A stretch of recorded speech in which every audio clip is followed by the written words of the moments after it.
Here we are on the highway, on the way to Peekskill, New York. We're on the Garden State Parkway.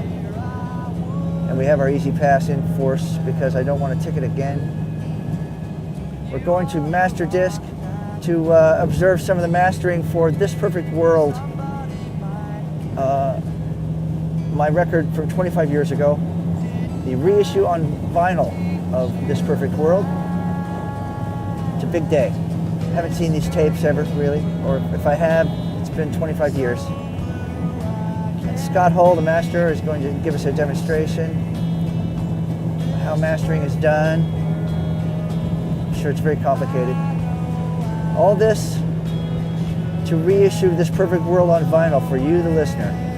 So we'll be doing a Kickstarter campaign. I imagine this video is part of it. Little Sparky, the heroic dog, is in the back seat in his carrier. Chris Bailey's here. We have the Waves lady. We have Ehud behind the camera. This record, produced by Butch Vig. People love this record. So I've long since learned to have no opinion whatsoever on it. I love it too. This record got me a lot of fans. And I love it very much for them. I love it in general, but certainly for that. I've had many people come up to me, and I can't, you got to let people feel how they feel. They said, that is my favorite record.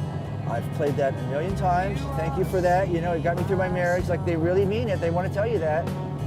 How can you ever not be just really kind of humbled and thankful that you did something that people feel that way about?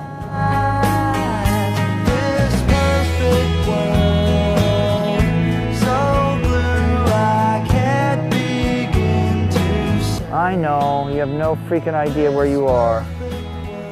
Peekskill, I'm dying. That's Ehud, puppy. You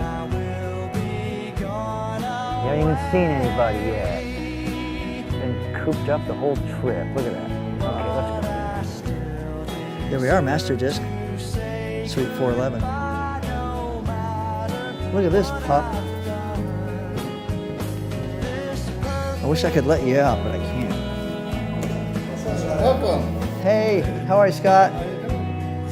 Good to see you. Oh, yay! Free. He's free. Well, so the cutting room's around this corner, but let's go take a look at your masters. Oh, this really? is my mastering room. Oh, yeah. Wow. So the actual masters are in here. After talking to you about doing this project, we talked to Warner Brothers and convinced them to send the analog tapes to us so that we could reassemble the master in the same format that it was when we originally mastered it. The labels tend to be kind of reluctant in sending out the analog tapes these days. They don't want to just let them be in anyone's hands. They want to know that they're going to be taken care of, because tapes can actually be damaged and destroyed by handling them, by getting them too close to magnets, by all sorts of different things. So fortunately, I've got experience from doing this 30-something years ago that I trust this with the master tapes. But so what we'll do is put each one of these songs up and compare it to the CD to make sure that we're using the correct version. We were just talking about which ones were check marked and which ones we're consulting with Butch as well as to which versions were actually used. And in some cases where it's not quite clear, I'm actually loading them into my computer and I'm analyzing them to prove to myself without any doubt which version that we're going to use on the master. So then once those decisions are made, I will literally razor blade edit the pieces of tape from each song onto a master reel for the A side and a separate master reel for the B side. Because a vinyl record needs to be played from when the master needs to be played top to bottom. There's no stop and start. It's a good old time joke. How many grooves are there on a record? But there's only one. It starts at the beginning and it ends. So the tape has to play continuously. And we edit that together, literally using old school razor blade and splicing tape. And so we'll take those takes one at a time out of the source reels, compile it into a cutting master reel, and then I'll start running it down and making my preliminary and eventually final decisions on mastering notes for each one of the songs. Then we transfer all of that knowledge on by a piece of paper into the cutting room, where I do the mastering live for each song as it goes down. So any changes from song to song via level changes or EQ changes or whatever have to be made in real time as the record is being played. Tape. It's mastered. Yeah, it is. It's a performance.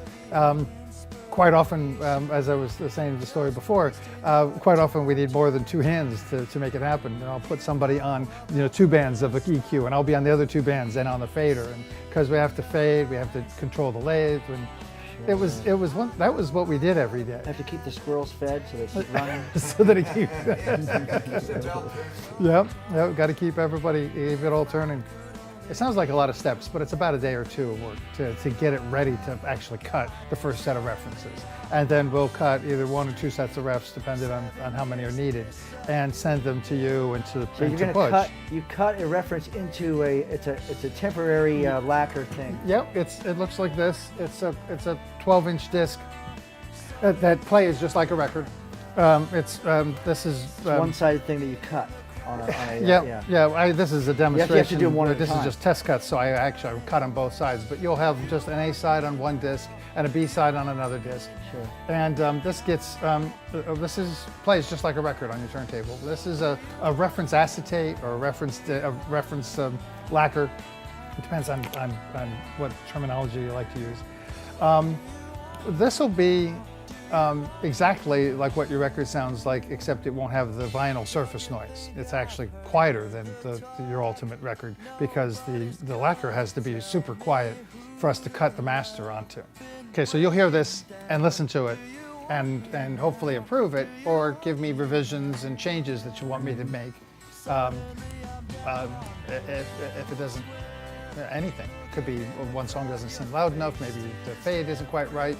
You compared it to the original and you're not quite sure that you've got the right mix or whatever.